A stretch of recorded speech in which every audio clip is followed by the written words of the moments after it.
Madrid, 3 de mayo de 1815.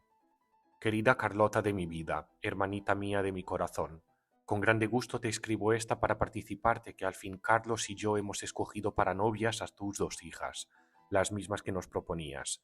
Ya no sosiego ni un momento, ya quisiera estar casado, pero mediante Dios no tardaré mucho.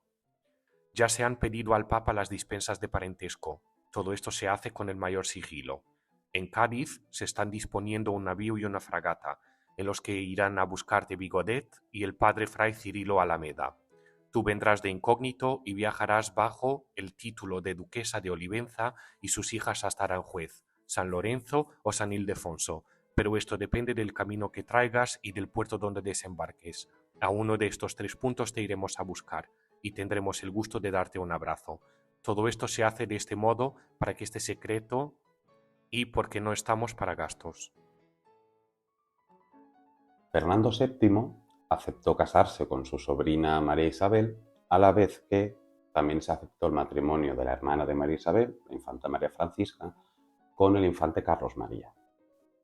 El problema es que empezaron a surgir ciertas dudas en ambas cortes, tanto en Madrid como en Río de Janeiro. No obstante, Fernando lo que buscaba en todo momento era un aliado en aquellas tierras americanas que cada vez más estaban en pie de guerra y estaban empezando a florecer mucho esas ansias independentistas. Y buscaba un aliado que mejor que su propio suegro en tierras americanas para tratar de impedir esa independencia de los virreinatos que no hubo manera de paralizar. Pedro Ceballos, que era el secretario de Estado, primer ministro en época de Fernando VII, o en este momento del reinado fernandino, no estaba nada de acuerdo en este matrimonio. Por ello, lo que hace Fernando es, de forma silenciosa, es decir, en secreto, encarga todos los tratos a Miguel Lardizábal, que era su ministro universal de las Indias. Lardizábal era un gran amante del carlotismo, es decir, era muy fan, muy seguidor de la princesa regente del Brasil, de Carlota Joaquina, y él pues estaba encantadísimo con estas bodas. El problema era que él era una persona que tenía unos 70 años y claro, un viaje desde la península ibérica, desde España hasta Brasil, pues era algo que él no podía permitirse por su edad. Así que, de acuerdo a Tadeo Calomarde, lo que hacen es comisionar a 2 personas. Por un lado, a Fray Cirilo de Alameda y a el general Vigodet, para que se embarquen rumbo a Río de Janeiro a pedir la mano tanto de la infanta María Isabel como de la infanta María Francisca.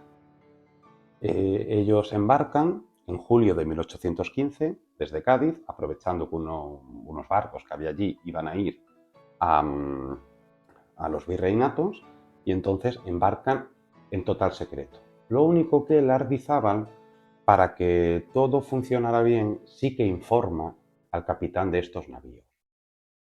Informa de la misión secreta que Vigodet y Fray Cirilo iban a hacer en tierras brasileñas. Como digo, era un viaje secreto que se hacía a espaldas del gobierno y, claro, en el hecho de avisar al capitán, pues estuvo el problema principal aquí, porque rápidamente la noticia se extendió y todo el mundo supo que Fernando VII había aceptado el matrimonio que él había propuesto a su hermana Carlota Joaquina.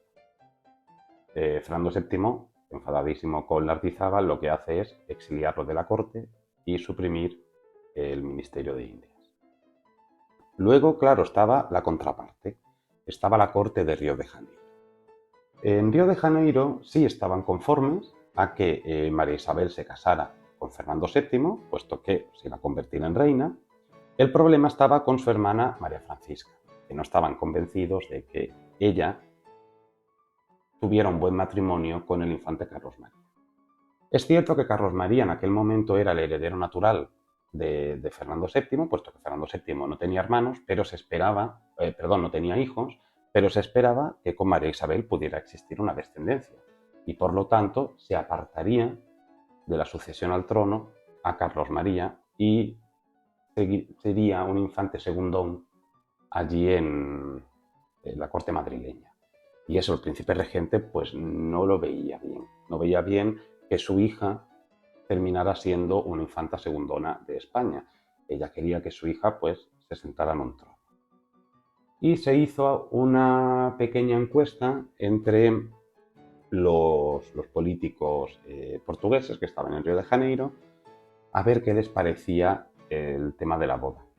Y finalmente pues todo el mundo veía bien el matrimonio de María Isabel, pero no veían nada bien el matrimonio de María Francisca, aunque al final pues se decidió seguir y que María Francisca pues también se casara con Carlos María. Claro, también ellos estaban esperando la llegada de estos comisionados españoles.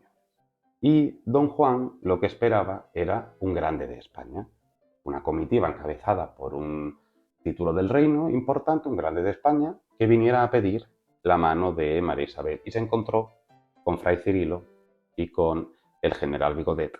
Y claro, eso a él le hirió profundamente porque no veía normal que una petición de mano tan importante del rey de España hacia su hija pues fuera con gente que no ocupaba la más alta jerarquía cortesana. No obstante, todo siguió su curso y Fernando VII estaba bien informado de todos los acontecimientos a través de Andrés Villalba, que era el encargado de negocios de Madrid, Fernando VII, en Río de Janeiro. Se pidieron las dispensas papales oportunas y porque Fernando y Carlos María eran tíos de las infantas portuguesas y se empezaron a negociar los siempre complicados tratados matrimoniales. Pero además había otro golpe más contra la corte portuguesa, y es que no iba a haber una boda por poderes en tierras brasileñas, sino que las infantas tenían que embarcar en Río de Janeiro y se casarían por poderes en Cádiz. Así que tenían que hacer todo el trayecto como infantas de Portugal. Algo que Juan no veía normal, puesto que la costumbre era realizar previamente una boda por poderes y ya luego oficializar los velatorios correspondientes en presencia ya de los esposos. Pero esas bodas por poderes, lo que facilitaban es que la novia, antes de viajar, ya tuviera el estatus adquirido en el reino a donde iba a ir.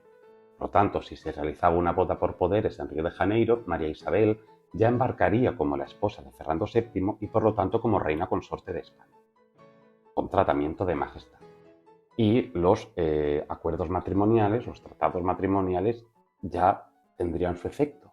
Y si, por causas del destino, durante el viaje Fernando VII muriese, ella cobraría una pensión de viudedad como reina de España.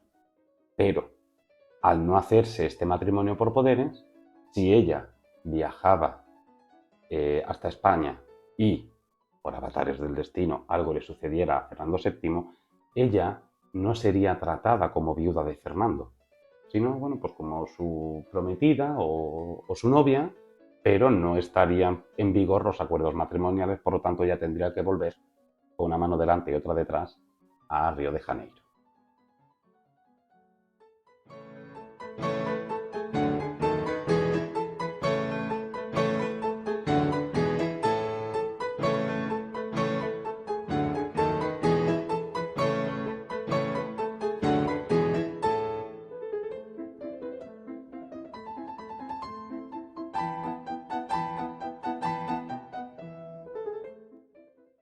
Río de Janeiro, 17 de octubre de 1815. Mi muy querido tío y señor, debo a mi amada mamá la gracia particularísima de permitirme indique a vuestra majestad mi amor sincero, mi gratitud y el placer extraordinario que tengo por la predilección que le he merecido. Desde el momento que mis muy queridos padres han convenido en nuestro enlace, mi corazón ha dejado de ser mío. Pertenece a su majestad. Disponga vuestra majestad, mi muy amado tío de mi alma, mientras logra el sumo placer de llegar a sus brazos su querida sobrina, María Isabel. Entonces, como digo, todo se empezó a poner en marcha, tanto por parte de la corte de Río de Janeiro como por parte de la corte de Madrid. En Río de Janeiro tuvieron que tragarse la amarga píldora de aceptar que las dos infantas viajaran a España como infantas de Portugal, sin haberse hecho una boda por poderes. Y todo se empezó a preparar. Por un lado, María Isabel empezó a tener lecciones de español que le daba Andrés Villalba, el encargado de negocios, para perfeccionar ese portuñol que ella tenía. Por otro lado, también tenían que tener en cuenta que el viaje iba a ser muy largo y por lo tanto había que cuidar mucho que a ella no le diera un ataque epiléptico en mitad del océano. Y lo que hicieron fue cortarle el pelo, cortarle el cabello, dejárselo corto, que era una de las medidas médicas que en aquel momento se hacían para este tipo de dolencias. Pero claro, aquí había algo con lo que casi nadie contaba. Y es que entre la correspondencia de Carlota Joaquina y Fernando VII se ve cómo ambos hermanos habían dejado claro que ella, Carlota Joaquina, viajaría con sus hijas, bajo el título de incógnito de duquesa de Olivenza. La corte de Río de Janeiro no tenía constancia de eso, pero los Borbones sí, puesto que los Borbones que vivían en Italia, Carlos IV, María Luisa, la reina de Etruria, y María Isabel, la duquesa de Calabria, princesa heredera de las dos Sicilias, sí que sabían que Carlota Joaquina vendría con las novias. Y mientras tanto, en Madrid, Fernando VII, muy nervioso por este matrimonio, estaba buscando algo que él consideraba fundamental, y eran joyas. La Casa Real Española, en ese momento, por lo menos en Madrid, joyas no había. Cuando Fernando VII volvió de Valencé, se encontró con el joyero real completamente vacío. No había absolutamente nada. Y para colmo de males, pues la hacienda española estaba hecha un desastre, hecha unos zorros, y no se podía permitir el lujo de comprar joyas para su futura esposa. Así que empezó un rifirrafe con su madre. Una pequeña pelea entre Fernando VII y María Luisa, todo por correspondencia, por supuesto, porque María Luisa de Parma estaba en el Palacio Barberini, en Roma, y Fernando VII le acusó abiertamente de que ella se había llevado las joyas de la corona. Y claro, María Luisa pues monta en cólera. María Luisa dice que desde luego que no, que ella le había dado las joyas de la corona cuando se firmó la abdicación de Aranjuez en 1808 y que ella lo único que se había llevado consigo eran sus joyas personales, que son las que tenía en Roma. Había mucho miedo a que María Luisa estuviera mintiendo, que María Luisa tuviera las joyas de la corona y que le estuviera mandando en pequeños paquetes las joyas a Josefa Tudó, a Pepita Tudó, que era la amante de Manuel Godoy. Pepita Tudó vivía en Pisa y tenía muy buena amistad con el todopoderoso príncipe de Metternich, canciller del Imperio Austriaco. Y estaba en ese momento en negociaciones porque quería naturalizar a Godoy como austriaco. Y entonces el miedo era que María Luisa mandara joyas a la Tudó, que la Tudó se las diera al príncipe Metternich y que estuvieran guardadas en algún banco en Viena. Entonces, claro, Fernando VII, que estaba empecinado en que su madre se había llevado las joyas de la corona, da orden a la embajada española en Roma de abrir una investigación y exige a su madre que mande un listado, un inventario de todas las joyas que tiene. Y ese inventario se tiene que hacer en presencia del embajador español en Roma, que era Vargas Laguna. María Luisa pues monta en cólera porque ella no estaba acostumbrada a que le dieran muchas órdenes, pero finalmente hace el inventario en presencia de Vargas Laguna, el embajador.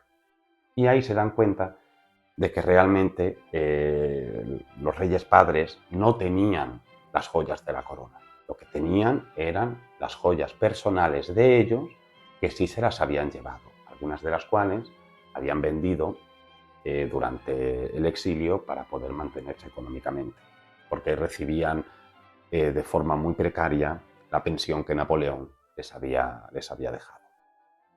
Pero las joyas de la corona pues no estaban. ¿Dónde estaban? Pues ese es uno de los grandes misterios de ese momento. y todavía actualmente no está muy claro qué pasó con ellas.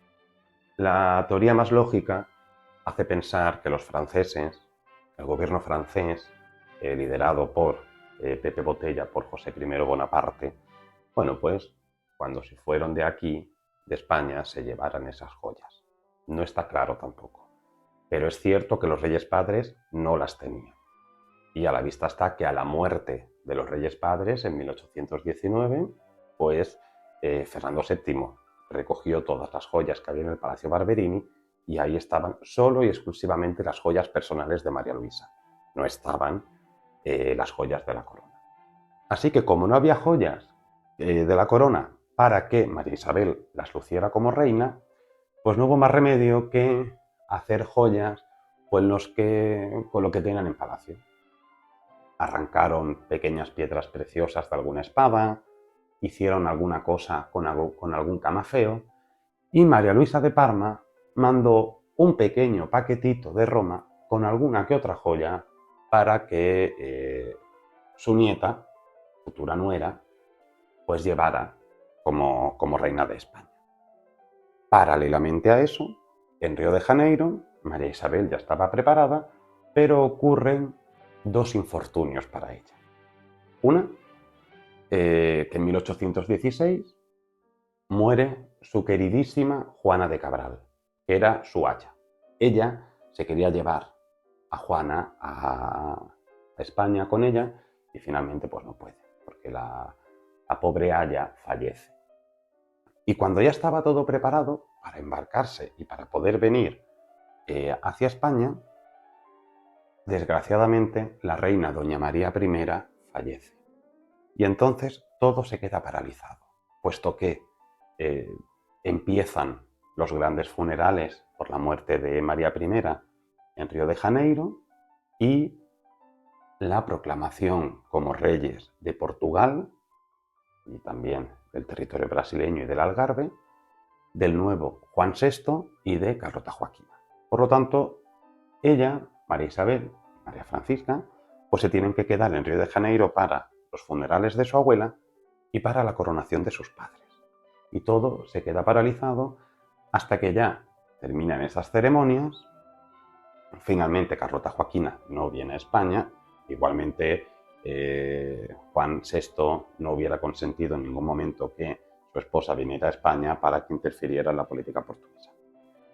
Y ahora ya sí que sí, como hijas de los reyes de Portugal, ya no como nietas de la reina de Portugal, sino como hijas de los reyes de Portugal, las infantas embarcan en Río de Janeiro rumbo a Cádiz.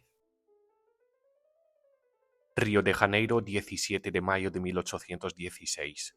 Mi muy querido esposo, dueño mío de mi alma, cuánta debe ser mi ansia por abrazarte, deseo calcularla por el sumo amor que justamente te debo. Obligada por tu predilección, en nada pienso tanto como en entregarte un corazón que fue formado, sin duda, para ser tuyo, poseerlo con la ternura que yo te lo ofrezco, y admite gustoso mi amor puro y eterno.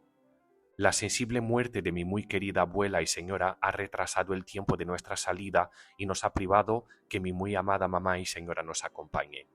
Vener los designios de la providencia que ha dispuesto a afligirnos cuando se acercaban nuestras mayores satisfacciones, mas tengo un profundo sentimiento al separarme de mis muy queridos papá y mamá.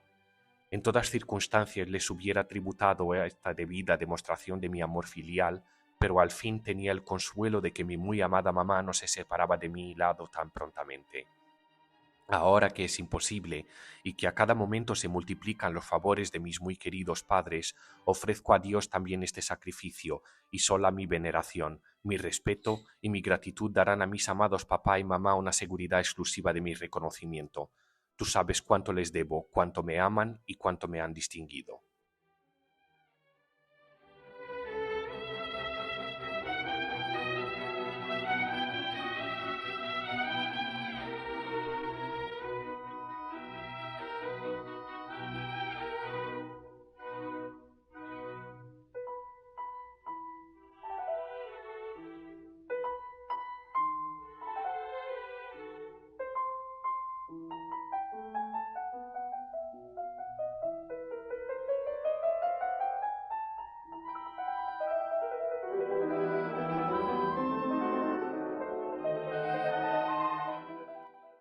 Cádiz, 5 de septiembre de 1816.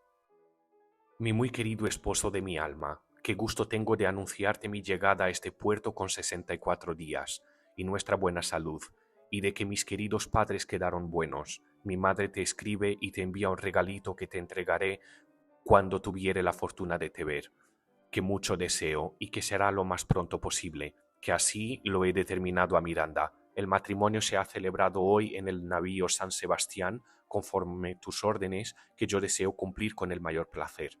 Después fuimos en derechura a la catedral a dar las gracias a Dios por tan grande fortuna. Me ha dicho Miranda que yo debía ir a los toros y a la comedia. Yo no quería por tú no estares aquí. Y digo que el pueblo lo desea y que sería mucho de tu agrado, así yo resoltudo ir. El 4 de septiembre de 1816, después de más de 60 días de viaje, de travesía, el navío San Sebastián, con toda la flota, llega a las costas de Cádiz. Y María Isabel y María Francisca son recibidas por todo lo alto. Cañonazos desde la fortaleza de San Fernando, repique general de campanas, la banda de música y cientos de gaditanos en las costas viendo a la nueva, queriendo ver a la nueva reina de España. Allí había un comité enviado por Fernando VII para recibirlas, encabezada por el conde de Miranda, y a bordo del navío San Sebastián se realiza la boda por poderes. Y así, una vez finalizada esa boda por poderes, María Isabel es reina de España. Y empieza entonces un largo y tedioso recorrido desde Cádiz hasta Madrid, pasando por muchas ciudades, como por ejemplo Sevilla, donde se detienen, y en todo este recorrido hay un intercambio de cartas entre Fernando VII y María Isabel. Cartas donde se empieza a ver perfectamente la personalidad de María Isabel. Es el primer registro documental, por lo menos conocido, que hay sobre ella para ver cómo era su forma de pensar. Y también para ver ese Fernando más íntimo. Y se ve, por ejemplo, cómo Fernando VII, muy pícaro, muy zalamero también, la llama pichoncito mío, Isabelita de mi vida, Isabelita de mi corazón, que tiene muchísimas ganas de verla. Se ve cierta pasión, entre líneas, claro, y María Isabel pues le deja claro su absoluta sumisión. Deja claro su papel de esposa devota, esposa que nunca jamás va a criticarle delante de otras personas, y si tiene algo que decirle va a esperar a estar solos para hacerlo, pero que, por supuestísimo, la última palabra siempre la va a tener él. Tú dices que yo soy un ángel y que voy a deshacer todos los partidos. No lo soy ni tengo tantas fuerzas, ni tantos conocimientos, pero tú los tienes y lo puedes hacer, experimentando las personas, a fin de conocerlas, no mostreando tu opinión a nadie, oyendo a todos para poder conocer los que te hablan por amistad o por interés. Perdona, amor mío, estos malos consejos, que es una tontería dártelos, pues conozco que no tengo capacidad para esto. Jamás me meteré en nada sin que tú me llames, pues sé la diferencia que va de rey a reina y de marido a mujer. Esto es algo que sin duda a Fernando VII le gusta mucho.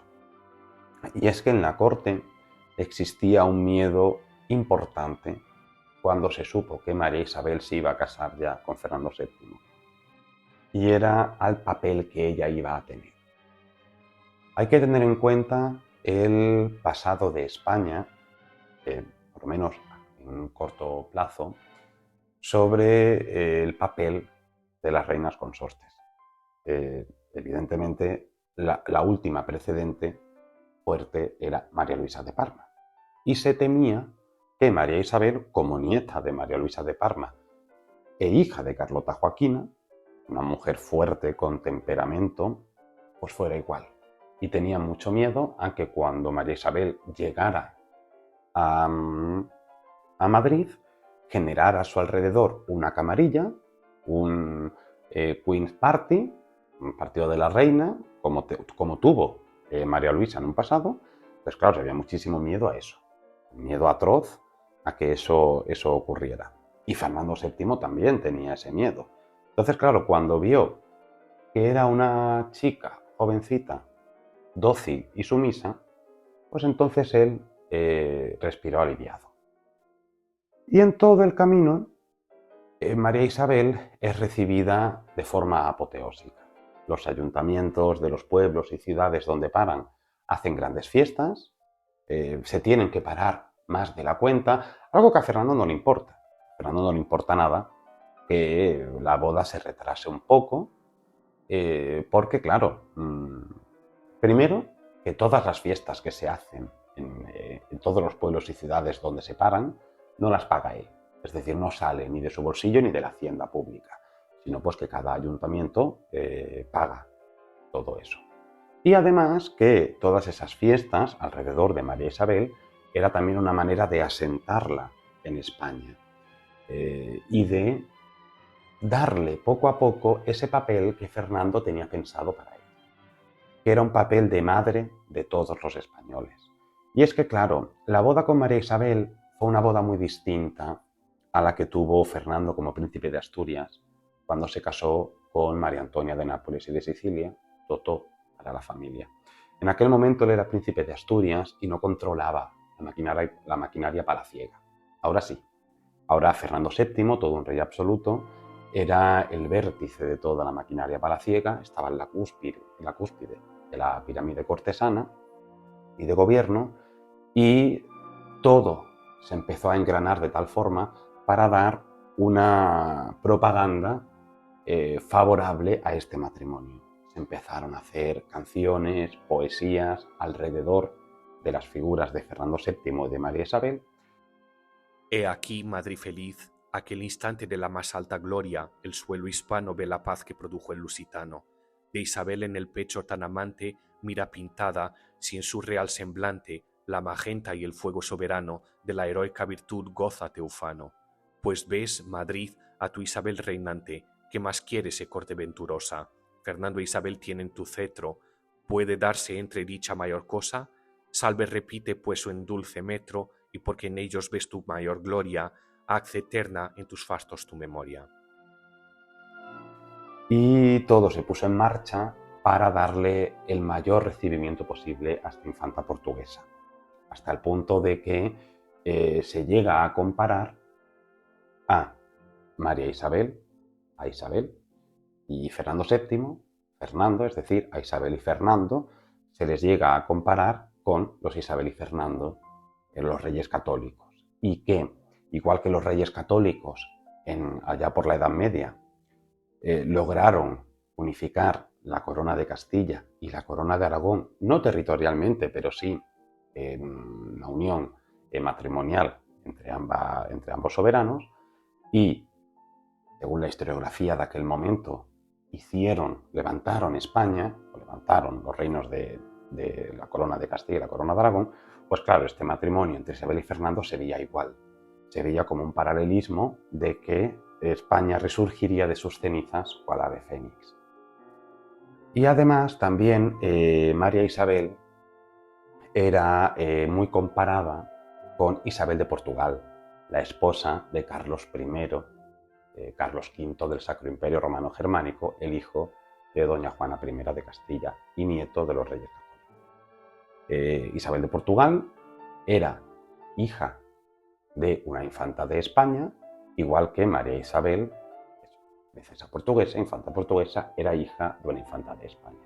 Entonces ella entró en Madrid de una forma apoteósica, pese a que la dote todavía no se había cobrado y tuvo que pedir dinero a Fernando VII para comprar algún vestido y alguna pamela que ponerse.